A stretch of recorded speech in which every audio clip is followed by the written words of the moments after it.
Good morning, my dear students. Today we are going to read about postulates. I given it to you in the homework, and I think you all are read about it. Today we are just going to understand how they work. First postulate is there. A straight line can be drawn from any one point to any other point. Means of it is any straight line, कोई भी straight line किसी एक point से start होकर के दूसरे points के बीच में ड्रॉ की जाती है. मतलब कोई भी लाइन को ड्रॉ करने के लिए अपने को कितने पॉइंट्स की रिक्वायरमेंट है? मिनिमम 2 पॉइंट्स की रिक्वायरमेंट होती है. Let us consider these are the 2 points. This is our start point and this is our end point, and between these 2 points the line can be drawn. Now after that ये line यहाँ पे terminate हो गई. Terminate होने का मतलब 2 point से line ख़त्म हो गई.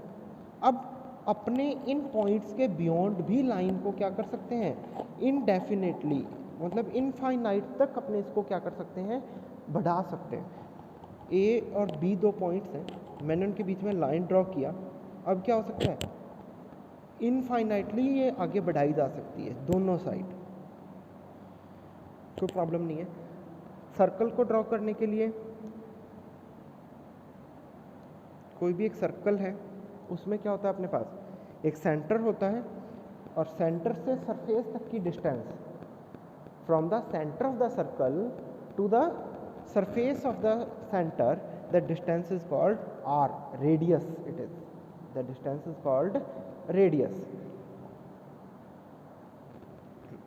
And fourth one is all right angle are equal to one another. जितने भी राइट एंगल है वो सभी इक्वल होते हैं, क्योंकि राइट एंगल की एक ही वैल्यू है, दैट इज़ 90 डिग्री. जैसे ही वैल्यू कोई भी एंगल 90 डिग्री हो जाता है, उसको अपने कहा जाता है राइट एंगल. उसको अपने क्या कहते हैं? Right angle. तो राइट एंगल की वैल्यू ऑलवेज इक्वल होती है. जब भी राइट एंगल की बात होगी, मतलब अपने की बात किसकी करेंगे? 90 डिग्री की बात करेंगे. Now last it is that we are going to read now postulate number 5. Our postulate 5. This is important one. This is important. 2 parallel lines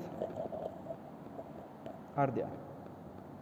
2 parallel lines are there, and third line is cutting these 2 lines. अपने पास 2 parallel lines हैं, जिसको एक third line क्या कर रही है? Cut कर रही है. तो जो इंटीरियर एंगल होते हैं, let us consider this angle is angle x and this angle is angle y. This angle is angle x and this angle is angle y. Then sum of these angles, angle x plus angle y is equal to कितना होता है? 180 degree होता है. मतलब 2 parallel lines हैं, उन parallel lines को एक तीसरी लाइन क्या कर रही है? कट करती हुई जा रही है. जब कोई तीसरी लाइन इसको कट करती हुई जा रही है, तो ये 2 एंगल बनाएगी, x and y. Interior angles, अंदर की साइड के 2 एंगल बनाएगी, angle x and angle y. और इन दोनों एंगल्स का जो सम होगा वो कितना होगा? 180 डिग्री होगा. Is that clear to all? This is our fifth postulate which is very much important from the point of view of this chapter and further chapters. तो अपनों ने अभी तक 5 postulate पढ़े हैं. कौन कौन से? पहला postulate है कि कोई भी स्ट्रेट लाइन हमेशा 2 पॉइंट्स के बीच में ड्रॉ की जाती है.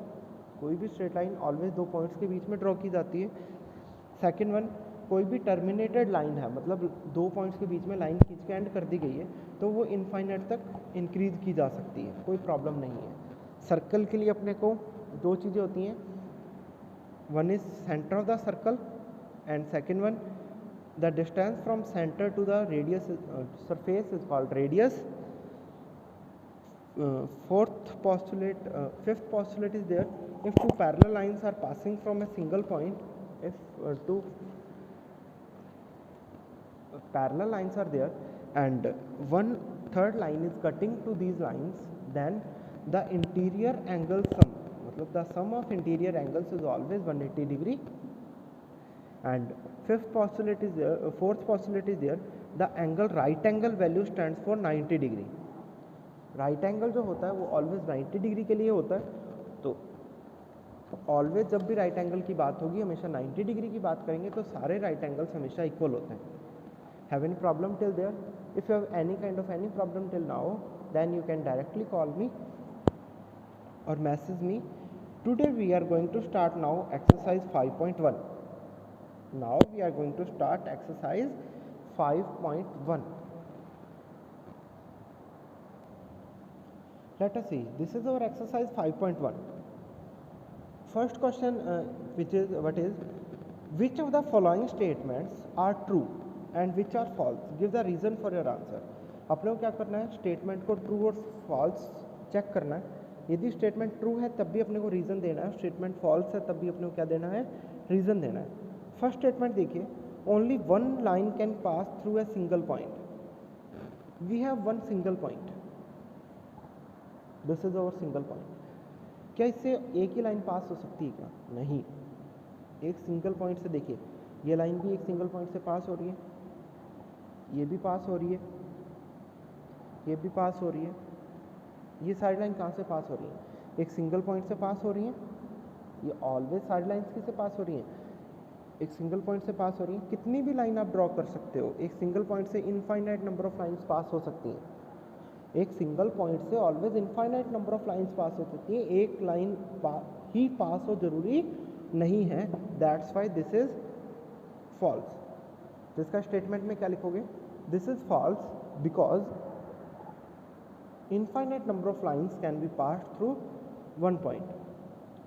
Now second one is there are an infinite number of lines which pass through two distinct points.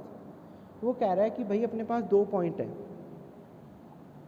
We have two distinct point, दो अलग अलग पॉइंट्स हैं, उनके बीच में infinite number of lines draw की जा सकती हैं क्या? नहीं। दो पॉइंट्स के बीच में हमेशा एक ही लाइन ड्रॉ की जा सकती है। यदि आपको दो फिक्स पॉइंट दिए हुए हैं तो उनके बीच में ऑलवेज एक ही लाइन ड्रॉ की जा सकती है, ना कि infinite number of line. That's why it is also false. देखिए यहाँ से दो कंसेप्ट निकल के आते हैं। यदि आपके पास एक ही पॉइंट है तो उससे हज़ारों लाइंस पास की जा सकती हैं, infinite number of lines pass की जा सकती हैं। But if you have a single point, if you have two points, यदि आपके पास दो पॉइंट्स हैं तब आप उससे सिर्फ और सिर्फ एक ही लाइन ड्रॉ कर सकते हो। Third question you have to see, a terminated line can be produced infinitely on the both side। एक terminated line दोनों साइड infinitely ड्रॉ की जा सकती है। फर्स्ट पॉस्टुलेट यही कहता है, according to first postulate it is true. Postulate अपने पास था ना कि एक टर्मिनेटेड लाइन है तो उसका आप दोनों साइड क्या कर सकते हो, इनफाइनाइटली प्रोड्यूस कर सकते हो। तो वही बोल रहा है ये, कोई प्रॉब्लम नहीं है। If two circles are equal then their radius are also equal. वो कह रहे हैं दो सर्कल्स हैं जो इक्वल हैं, दो सर्कल्स हैं जो क्या हैं, इक्वल हैं, तो उनकी रेडियस भी क्या होगी, इक्वल होगी। It is right. देखिए कैसे, ये अपने पास सर्कल फर्स्ट है, ये अपने पास सर्कल सेकंड है, ये दो सर्कल्स हैं। अब सर्कल को मेज़र करने का मेन मेथड क्या है, मेन पॉइंट क्या है, रेडियस। सर्कल को मेज़र करने के लिए मेन पॉइंट क्या है अपने पास, रेडियस है। यदि उनकी रेडियस इक्वल है तभी वो सर्कल्स क्या हैं, इक्वल है, अदरवाइज वो सर्कल्स इक्वल नहीं है। That's why this is also true. Next fifth, A B is equal to P Q. आपके पास एक लाइन है ए बी, ये लाइन पी क्यू के इक्वल है और जो पी क्यू लाइन है वो एक्स वाई के इक्वल है। Then A B equal to X Y, is it true or not? Remind your fifth एक्सोयम।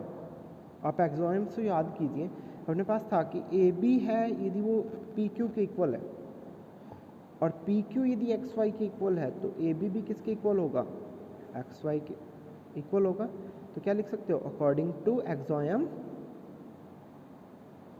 It is true. Axiom के अकॉर्डिंग अपने पास ये क्या है, ट्रू है। There is no problem.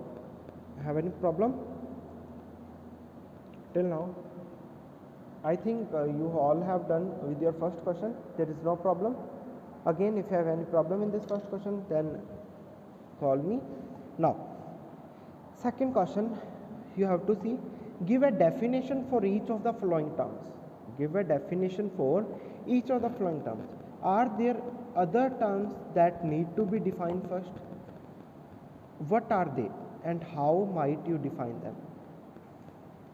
ये बोल रहा है कि अपने को डेफिनेशन देनी है इन टर्म्स की जो अपने को नीचे दिए हुए हों. फिर वो बोल रहा है यदि इनको डिफाइन करने के लिए क्या कोई अदर टर्म हो सकती है, यदि इनको कोई अदर टर्म हो सकती है तो आप उनको बताइए. First it is, let us see, there are 5 terms which are given. Parallel lines,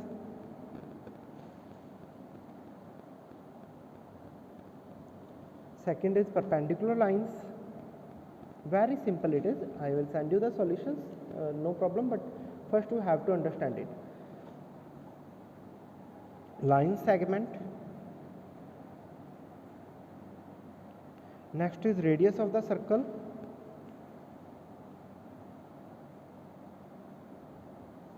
and fifth one is square. These 5 points are there which we have to define. First it is parallel lines.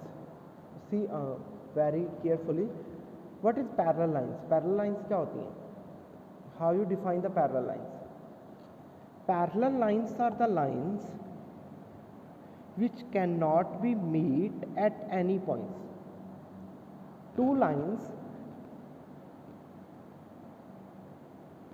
the distance between them is always same.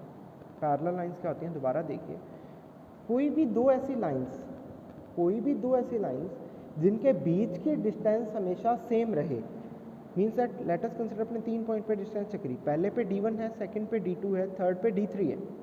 तो जितनी distance D1 है उतनी distance D2 भी है, और जितनी distance D2 है उतनी ही डिस्टेंस D3 भी है. मतलब कहीं पे भी जाके दो लाइंस के बीच की डिस्टेंस चेंज नहीं होगी, और यदि उनके बीच की डिस्टेंस चेंज नहीं होगी, डिस्टेंस कम ज़्यादा नहीं होगी, तो क्या होगा?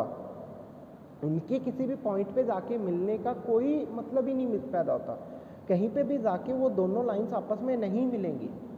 और if two line segments can't meet with each other at any point or can't intersect with each other at any point, यदि दो लाइन सेगमेंट ऐसे हैं जो किसी भी पॉइंट पे जाके कट नहीं करेंगे, तब वो लाइन सेगमेंट्स क्या कहलाते हैं? पैरेलल लाइंस कहलाती हैं. अगेन समझिए, कोई भी ऐसी दो लाइंस, ये दो लाइंस हैं मेरे पास, मैंने फर्स्ट पॉइंट के बीच में सेकंड पॉइंट पे डिस्टेंस चेक करी और थर्ड पॉइंट पे डिस्टेंस चेक करी. मेरे पास D1 इक्वल टू आया, D2 इक्वल टू आया, D3, मतलब ये तीनों डिस्टेंसेस सेम है. इसका मतलब ये लाइंस ऐसी हैं जो किसी भी पॉइंट पे जाके आपस में मीट नहीं करेंगी, किसी भी पॉइंट पे जाके इंटरसेक्ट नहीं करेंगी, इनके बीच की डिस्टेंस ऑलवेज सेम रहेगी. Then it was called parallel lines.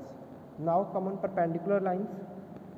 कोई भी दो लाइंस जो आपस में कट करें 90 डिग्री एंगल पे, कोई भी दो ऐसी लाइंस जो आपस में कट करती हैं 90 डिग्री एंगल पे, लाइंस क्या कहलाती हैं? आपकी परपेंडिकुलर लाइंस कहलाती हैं.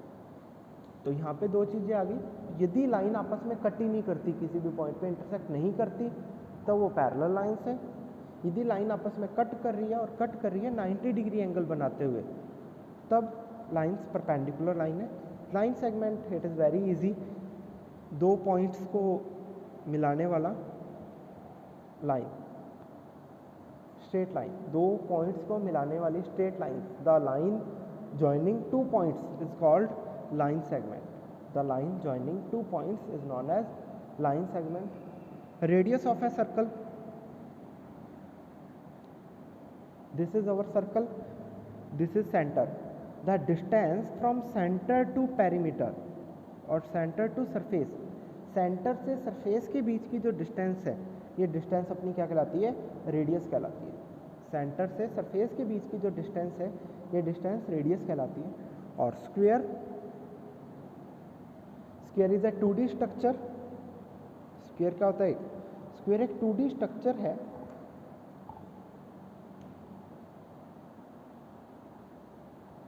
जिसकी लेंथ कभी भी ब्रेड्थ के इक्वल नहीं होती और लाइंस ऑलवेज पैरेलल होती हैं. मतलब आमने सामने की जो लाइंस है वो पैरेलल होती हैं और इक्वल होती हैं, एंड लेंथ कभी भी ब्रेड्थ के इक्वल नहीं होती. जैसे AB CD है, तो स्क्वायर कब है? जब A B equal to C D है और B C equal to A D है, आमने सामने की लाइन्स इक्वल है और पैरेलल है, then it is called square.